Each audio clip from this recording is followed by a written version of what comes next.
Hello people, P dx ওয়েবসাইটের পক্ষ থেকে এইচটিএমএল এবং সিএসএস ভিডিও টিউটোরিয়ালসের 20তম ভিডিওতে আপনাদের সবাই ওয়েলকাম জানাইতেছি। আমি ফয়সাল আহমেদ। 20টা ভিডিও, অনেক দূর চলে আসছেন আপনারা আমার সাথে। এনিওয়েজ, আশা করি আপনারা অনেক কুল জিনিসপত্র শিখতে পারছেন এবং অনেক দরকারি জিনিসপত্র শিখতে পারছেন, যেগুলোর মাধ্যমে আপনারা কুল এবং চরম চরম সব ওয়েবসাইট তৈরি করতে পারবেন। এবং নেক্সট ভিডিও টিউটোরিয়ালগুলোতে আরও চরম সব জিনিস আপনারা শিখতে পারবেন, আশা করি, যেগুলোর মাধ্যমে আপনাদের ওয়েবসাইটকে আরও সুন্দর করতে পারবেন আপনারা। সরি, সম্ভবত বেশি চাপা মেরে ফেলছে, এই জন্য মনে করে দিতে চাই। এনিওয়েজ, তো আজকে আমরা শিখতে চাইতেছি লিঙ্কস কীভাবে স্টাইলিং করতে হয় সিএসএস ইউজ করে। সো আপনারা হিসেবে ভাবতেছেন যে লিঙ্ক তো লিঙ্কই, লিঙ্কে ক্লিক করবো, দেন আমাদেরকে একটা সাইটে নিয়ে যাবে, এটা স্টাইলিংয়ের কিছু নেই। বাট আসলে তা না, লিঙ্ক কমপ্লিকেটেড একটা জিনিস। লিঙ্কে আমরা বেসিক্যালি চারভাবে স্টাইলিং করতে পারি, অর্থাৎ লিঙ্কের চারটা স্টেট আছে, ওই স্টেটগুলোর উপরে চারটা স্টেটকে আমরা আলাদা আলাদাভাবে ডিজাইন করতে পারি। সো চারটে স্টেটে আমরা চার ধরনের ডিজাইন দিতে পারি। বেসিক্যালি একটা হচ্ছে normal view, just normal link. Then একটা হচ্ছে আমরা যখন কোনো লিঙ্কের উপরে মাউস বাটন নেব, সেটা হচ্ছে একটা স্টেট। দেন একটা হচ্ছে আমরা যখন একবার অলরেডি ক্লিক করে ফেলেছি, অর্থাৎ আমরা যখন একটা ওয়েবসাইটে আমরা একটা লিঙ্কে ক্লিক করার মাধ্যমে কোনো একটা জায়গায় গিয়েছি, দেন ওইটা একবার ভিজিটেড হয়ে গেছে, সো সেটা হচ্ছে একটা ভিজিটেড স্টেট। দেন আরেকটা হচ্ছে অ্যাক্টিভ, অর্থাৎ আমি ঠিক যেই মুহূর্তে ক্লিক করতেছি মাউস বাটনটাকে, লিঙ্কের উপরে ঠিক যেই মুহূর্তে ক্লিকটা করতেছি, ঠিক সেই মুহূর্তটাকে হচ্ছে গিয়ে অ্যাক্টিভ স্টেট। তো বেসিক্যালি চার ধরনের। একটা হচ্ছে গিয়ে নর্মাল, লিঙ্কের নর্মাল স্টেট। একটা হচ্ছে হোভার, অর্থাৎ HOVER, এটা মানে হচ্ছে আমরা যখন মাউস বাটনটা নিব লিঙ্কের উপরে, কোনো একটা লিঙ্কের উপরে যখন আমরা আমাদের মাউস বাটন নিব, সেই সময়টাকে বলা হয় হোভার, অর্থাৎ লিঙ্ক হাভারিং ওভার স্টেট। দেন আমাদের হচ্ছে গিয়ে অ্যাক্টিভ এবং ভিজিটেড। সো আপনারা নিশ্চয়ই বুঝতে পারতেছেন যে চারটাকে আমরা চারটাভাবে যদি স্টাইলিং করি, সেক্ষেত্রে আমাদের আরও কুল দেখাবে ওয়েবসাইট, এবং আমাদের লিঙ্কগুলো আরও সুন্দর হবে। এবং যথারীতি আমি আমার বডির অর্ধেক আছে, বাট আর অর্ধেক নাই। তো আমরা বাকি অর্ধেক বডি যোগ করি।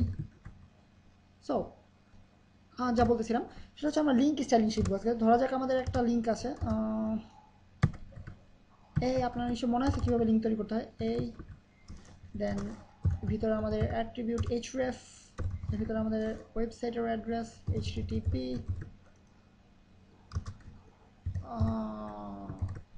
ঠিক মনে নেই কোনটা আগে হয় কোনটা পড়া হয়,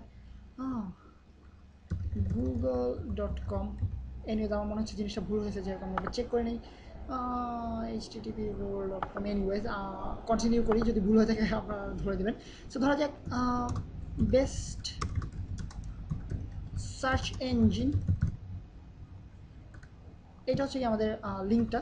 সো এখন আমরা দেখবো কীভাবে এটাকে আমরা স্টাইল করতে পারি, অর্থাৎ চার ধরনের আলাদা আলাদা স্টাইল কীভাবে আমরা এর উপরে অ্যাপ্লাই করতে পারি। একটা লাইন ব্রেক অ্যাড করা যায় এবং একটা আলাদা টেক্সট অ্যাড করা যায়, সেক্ষেত্রে জিনিসটা দেখতে এবং আপনাদের আরও সুবিধা হবে।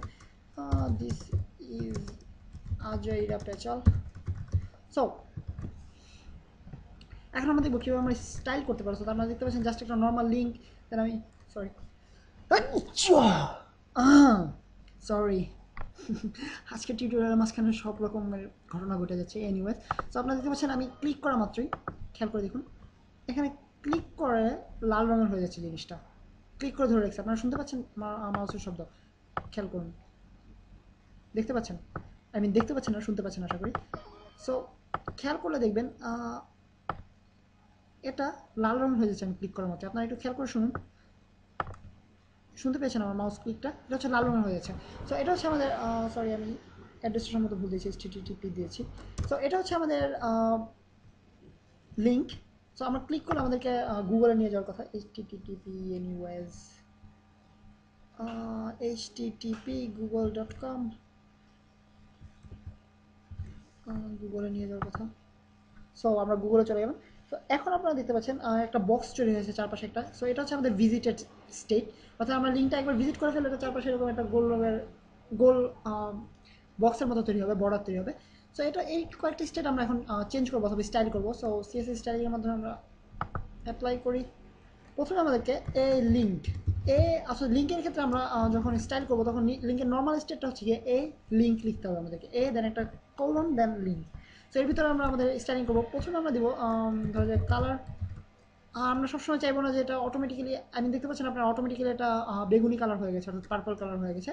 ব্রাউজার এটা অটোমেটিক্যালি লিঙ্ক দেখে এটাকে এই কালারটা করেছে, বাট আমরা নিশ্চয়ই চাইবো না আমাদের কালারটা ব্রাউজার অটোমেটিক্যালি সিলেক্ট করে দেবে। আমরা সবসময় চাইবো এটাকে আমরা নিজেরা কত সুন্দর করে তৈরি করতে পারি। সো ধরা যাক আমরা এটাকে চাইতেছি ব্লু। দেন আরেকটা স্টেট হচ্ছে টেক্সট ডেকোরেশন। আপনারা দেখতে পাচ্ছেন এখানে লিঙ্কের নিচে একটা দাগ রয়েছে, একটা আন্ডারলাইন। সো এই আন্ডারলাইনটা আমাদেরকে যদি ক্যান্সেল করতে, সেক্ষেত্রে আমাদেরকে ডেকোরেশন ইউজ করতে হবে। সো এটাকে বলা হয় টেক্সট ডেকোরেশন। সো আমি যদি টেক্সট ডেকোরেশন চেঞ্জ করি, টেক্সট ডেকোরেশন বেসিক্যালি কয়েক ধরনের আছে। আন্ডারলাইন, তারপরে আপনাদের বোল্ড অথবা স্ট্রেট থ্রু অথবা এরকম অনেকগুলো আছে। সো বেসিক্যালি আমরা চেষ্টা করবো, আমি যেটা প্রিফার করি সেটা হচ্ছে আমাদের লিঙ্কে কোনো আন্ডারলাইন থাকবে না অথবা কোনো স্ট্রাইক থ্রু থাকবে না, এসব থাকবে না, আমরা জাস্ট নাম থাকবে, অর্থাৎ জাস্ট কালারটা চেঞ্জ হবে। সো আপনারা দেখতে পাচ্ছেন এই লিঙ্ক কালার ব্লু, আমরা রেড দিয়ে দিতে পারি।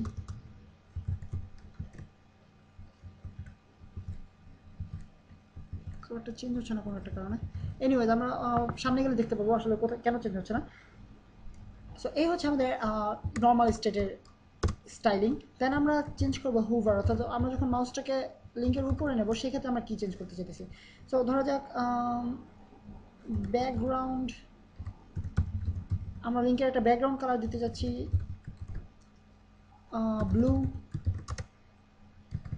দেন আমরা চাইতেছি টেক্সট কালারটা হয়ে যাবে হোয়াইট, কালার হোয়াইট। দেন আমরা চাইতেছি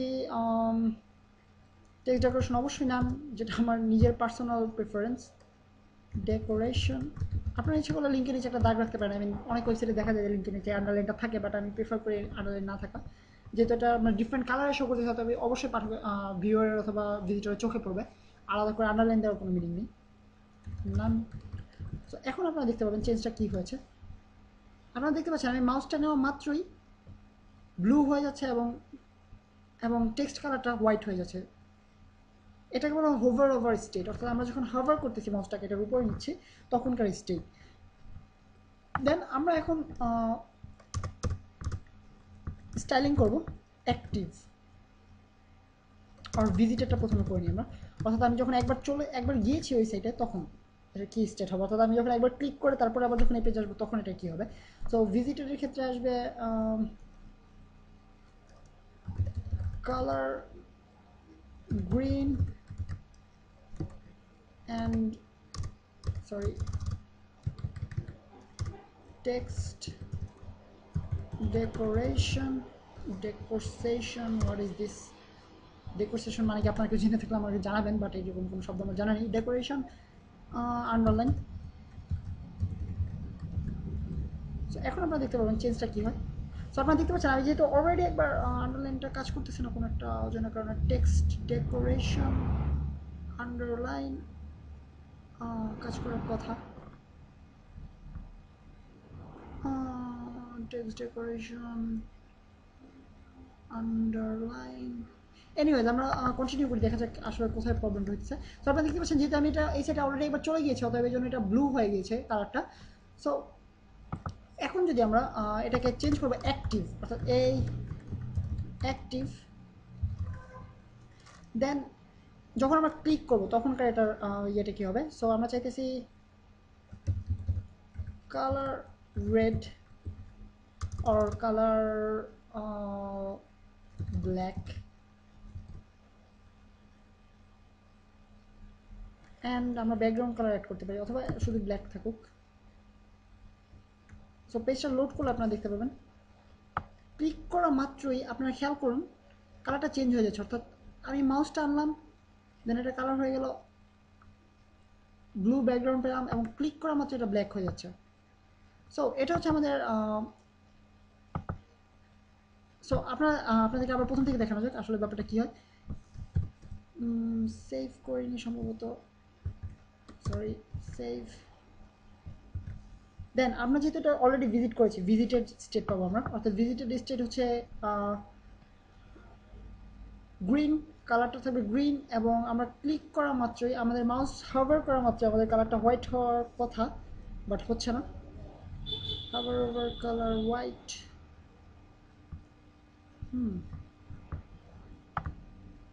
বাট ক্লিকেরটা ঠিকই কাজ করতেছে। সো আপনারা দেখতে পাচ্ছেন ক্লিক করা মাত্র এটা ব্ল্যাক হয়ে যাচ্ছে অ্যান্ড আজকের টিউটোরিয়ালটা আসলে এই কয়েকটা জিনিস নিয়েই, বাট যদিও আমি বেশ কয়েকটা জিনিস মেজড আপ করে ফেলেছি, কেন কালারটা চেঞ্জ হচ্ছে না অথবা কেন ডেকোরেশনটা চেঞ্জ হচ্ছে না, এই ব্যাপারে আপনাদেরকে পরবর্তী কোনো একটা টিউটোরিয়াল বলা হবে। এবং সেই পর্যন্ত আপনারা এই জিনিসগুলো নিয়ে এক্সপেরিমেন্ট করতে থাকুন এবং দেখতে থাকুন যে কেউ চেঞ্জ করতে পারতেছেন কিনা স্টেটটা, অর্থাৎ আমি যে জিনিসটি পারি না আপনারা সেই জিনিসটা পারতেছেন কিনা।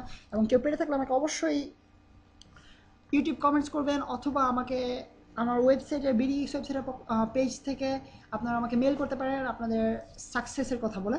এবং নেক্সট টিউটোরিয়ালে আপনাদের সাকসেস সম্পর্কে কথা হবে অথবা আমার সাকসেস সম্পর্কে কথা হবে। এবং সেই পর্যন্ত আমি সাইন অফ করতেছি BD geeks from Faisal Ahmed, এবং আমি আবারও বলেছি BD geeks from Faisal Ahmed, আসলে এটা হবে Faisal Ahmed from BD geeks. Anyways, bye bye.